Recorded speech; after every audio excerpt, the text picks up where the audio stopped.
Welcome to the editorial discussion. Today we will discuss about an article which is published in Hindu, a good beginning, but China negotiations must continue. This article was written in the backdrop of External Affairs statement in the Parliament. Recently, the External Affairs Minister given a statement in Parliament regarding China-India relations. In his opening remarks, he clearly says that currently the relations are in abnormal stage. So which means that currently the relations are not normal. If you can recall the relation between India and China, we have so many issues, but the primary issue was to be the border issue, that is line of actual control. The definition of line of actual control for India is different. The definition of line of actual control for China is different. And we have seen that Galvan Valley clash in 2020. Since then, India and China relations were affected largely, and even if you can see that India has banned some of the applications from China, put some of the trade tariffs on Chinese goods, and in many other issues. So as of now, the border is in the tension region. There is no doubt about it. The recently China and India both came forward to normalize the relationship through some kind of the disengagement. With respect to that disengagement, the External Affairs Minister Dr. Jaishankar gave certain kind of the answer to some of the questions posed by the parliamentarians. Let us see what exactly the ministers told, and let us see what are the key takeaways from the minister's statement and what exactly the questions were unanswered. The minister's statement clearly says that right now China is going very aggressively on the line of actual control by amassing of number of troops on the border.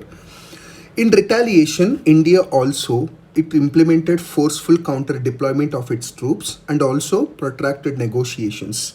And this forceful counter deployment as a counter to the Chinese deployment and negotiations with the Chinese counterpart, resulting in a disengagement of the forces between the two armies. However, the statement given by him is very, very economical, which means that very, very limited in giving the details of the arrangements for disengagement from the friction points.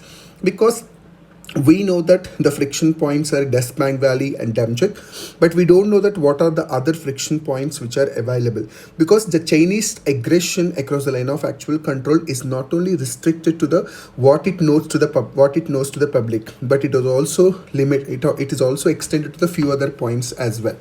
And in the statement, the External Affairs Minister has not mentioned the buffer zone, and he is trying to give a remark that a friction was occurred from 2020 in some places where the steps of temporary and limited nature were worked out. So which means that whatever the current negotiations and current arrangements which are temporary and also which are very much limited in nature. He also says that this applies to the both sides and can be revisited as the situation demands. So even though these are the temporary measures, these temporary measures are also revisited when the situation demands from the both sides. And he clearly mentioned that the disengagement of the troops in the line of actual control is immediate priority. That's what he personally feels, and that the same statement he was given in the parliament. The second, he clearly says that there is a need for immediate priority of disengagement, and he also says that de-escalation as well as an effective management of activities in the border areas is required. Now, if the question here is the immediate priority of the disengagement is not possible right now according to the order, because there are so many friction points out there. Even the current de-escalation is maybe possible temporarily, and the question here is how far this disengagement will happen and how far these temporary moves are able to normalize the relationship between India and China. That is also under the question, right? And one more thing here is the large scale deployment of troops on both countries for the fifth consecutive winter season is almost all in the very, very difficult terrain is always under the question mark, which means that the relations are not normal. The disengagement of the troops are in question, because if the disengagement of the troops are in, if it is to be really in the disengagement is happening on the ground level, the both countries has to remove the troops from the existing scenario. But what they come to the current situation is just the previous situation. Now before the Galvan clash, for example, there are 100 soldiers on the border. Now after that they increase it to the, for example, 175 soldiers. Now current context again it will reach to 175 to 100 only. So which means that normal disengagement is only happening. It's not from the where actually we left it to 2020. Now the disengagement is happening just because the recent aggression from the China, that disengagement has been addressed, but not the disengagement of the previous nature was not addressed. And one more thing the author is clearly pointed out is the external affairs minister is not suggested a major forward movement in overall relations, actually indicating instead that current recent developments have set our ties in the direction of some improvement, and adding that the conclusion of disengagement phase allows us to consider other aspects of the bilateral engagement, sorry. So which means that the whatever the current nature of the current nature of the relationship between these two are only largely limited to the limited disengagement in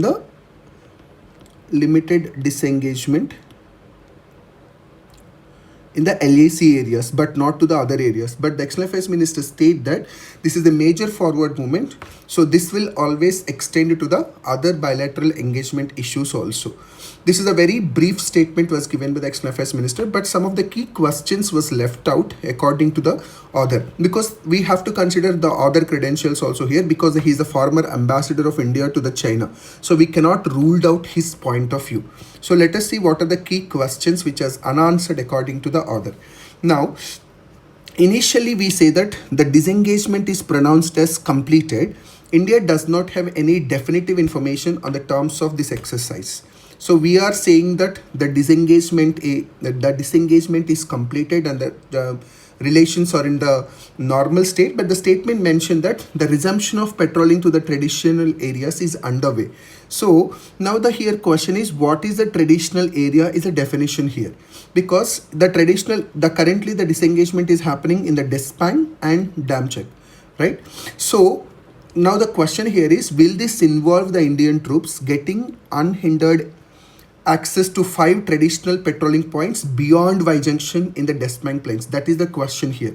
So in the Despang Plains actually, and also in the Damchik, are they able to resume the patrolling to Chardingla and also Charding Nala, so and Nailang Nala Junction, which they were previously visiting earlier. So the Indian troops previously they are able to visit to the 5 traditional patrolling points beyond the Y Junction, and also in the Demchik also they are able to patrol in the areas of Chardingla and Charding Nala and Nailung Nala Junction. So whether those the patrolling of Indian troops are able to continue in that areas or not is a question, because according to the author the traditional areas includes these all areas.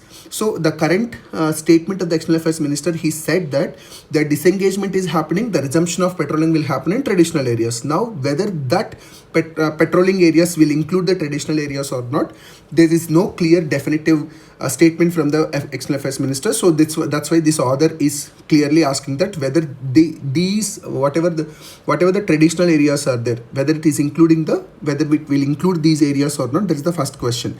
And also one more thing is, they are going to use the term called coordinated patrolling. So the mention of the coordinated patrolling is something new and also something undefined concept. Generally, what is a coordinated patrolling? So what is general way of the patrolling? The India will give an information to the China about his patrolling activities, and China will give information to India about his patrolling activities. So, and both sides have right to see that buffer zone is to be peaceful and nothing new constructions or nothing engagement, no new engagements were to be happen. So that is what the patrolling should happen. Now, what is the definition of this coordinated patrolling? So there is no clear definition on that. And the second important concern was the external affairs minister clearly says that India would not countenance any attempts to change the status quo unilaterally, right? However, has not the status quo along the borders has been changed by the China since April 2020? This question was also not answered because we have the clashes in Galvan Valley because the Chinese aggression was happening in that area.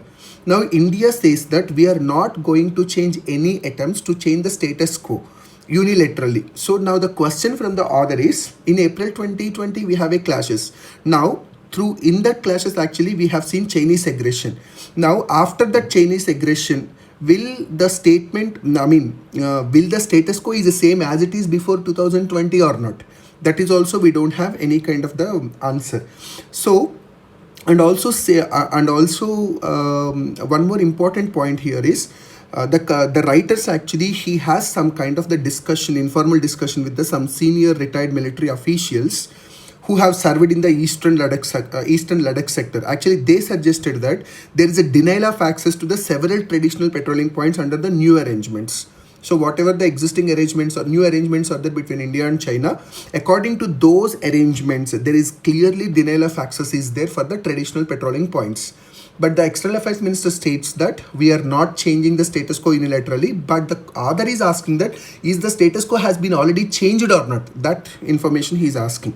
And the third important thing is alteration of line of actual control by the China or through the temporary steps has been territorial implications are there for India, because China always sees that the Eastern Ladakh sector belongs to its area, and also we have an issue to the area about the Aksai Chin as well.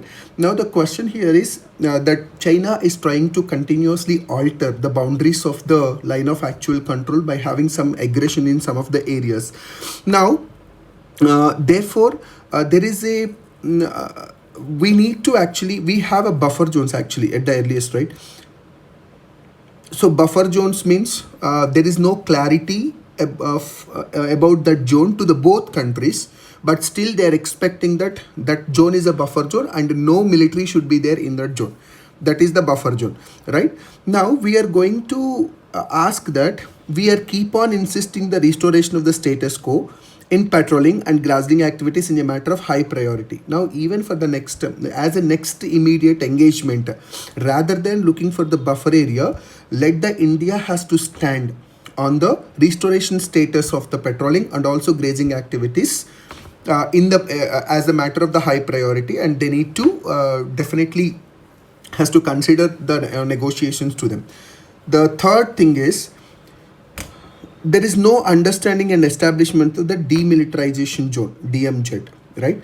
Either in the regions called Barahoti, where we have a significant clash, or also in the Samdarong Chu Valley.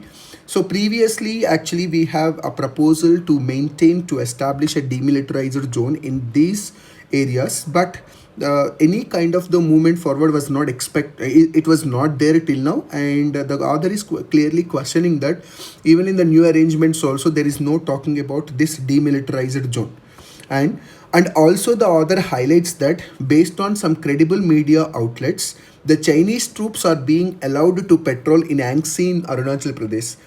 In Arunachal Pradesh, actually the area of Angsi is also under the question, under the limelight between the because of the tension between India and China. So as a quid pro quo, India allowed the Chinese army to do patrolling in Angsi so that the China is able to retract itself from the Eastern Ladakh buffer zones where currently the tensions are existed.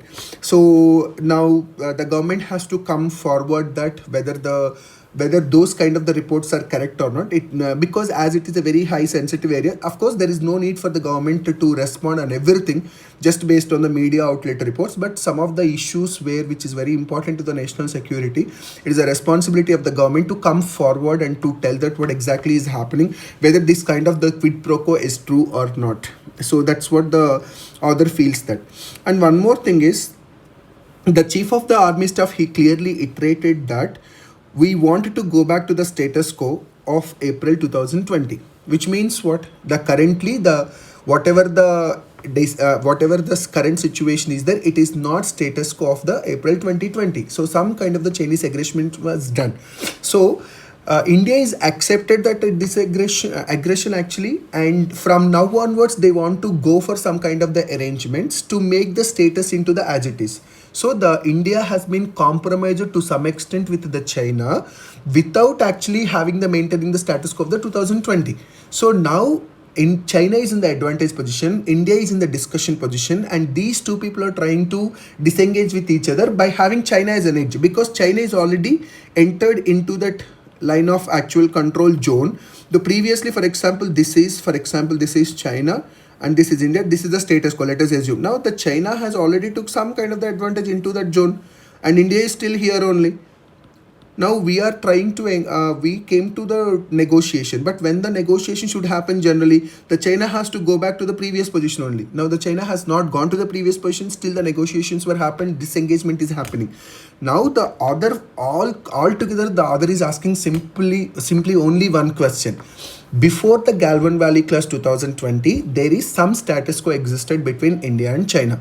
Whether the status quo was to be there after you were the disengagement or not, that question was not addressed. The second question is how the coordinated patrolling has to be done. That is also not been addressed properly.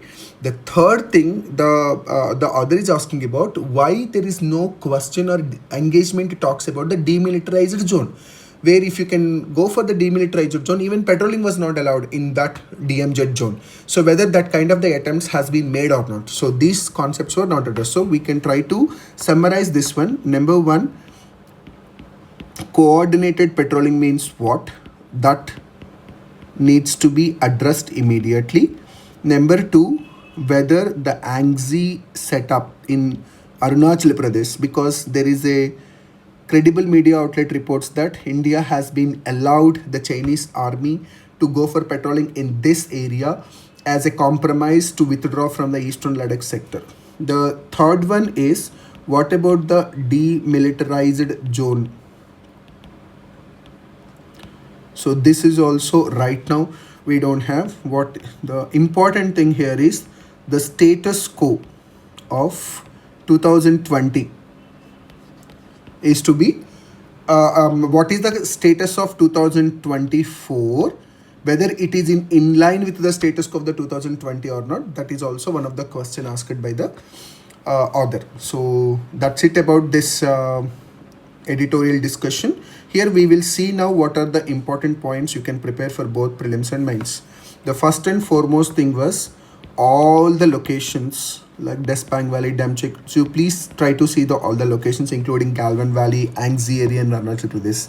The second thing is, please read about line of actual control and also about McMahon line. The third one, you can try to see that little information about 1962 India-China war. And where are the conflict points are there, where India compromised, why China was in the upper hand, and China actually won the war. Won the war means some kind of the loss was happening to India. Please see that what is that loss, especially with respect to the area wise, what exactly we lost to them. That is also, please see that. And you can see that India's China trade relations from this Galvan Valley clash. Trade relations, you please try to see post 2020 clashes. You can see this one also for the examination, and you can also see that what is the way forward actually from now to go for it. Now simply we can say that way forward is in the multiple thing. One thing is, we should not expecting any kind of the trade war or to be the border war with the China. So the disengagement talks should continue, and largely it is better to make this relationship only to the bilateral rather than taking this issue to the multilateral platforms, because right now there is no clear definition, that it is not an international boundary line of actual control. This is an agreed boundary between these two countries.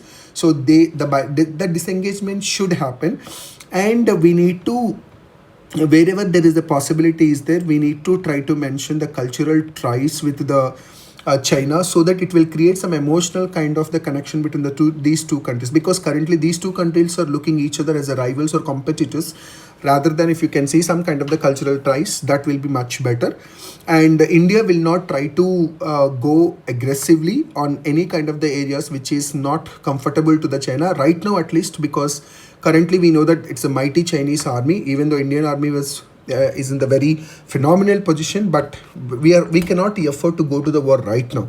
So, and even in future also, we don't want to go for it. So always it is better to have a good trade relationship, or good trade or economical or cultural, any kind of the relationship with a country like China. It is better to have a good relationship, because even the trade is also much higher. We are the two most populous countries in the world. So each country is depending on another country with respect to the trade. So we don't want to disturb that supply chains, the trade relationship. So if the borders are safe and secure, obviously the trade and other relations should be very normal. So India will always try to engage to the China onto the dialogue platform, in whatever the possibility is that, that's fine. But always it should always see that the relations are to be as normal as to be, and preferably pre 2020 clashes, because post 2020 there are significantly the relations are not normal. Even that is very much evident from the external affairs minister's statement. So we need to at least to create some normal relationships with China, that will be good for India and also for the China for that matter. So this is for today's discussion, and tomorrow we will come with another discussion. Thank you.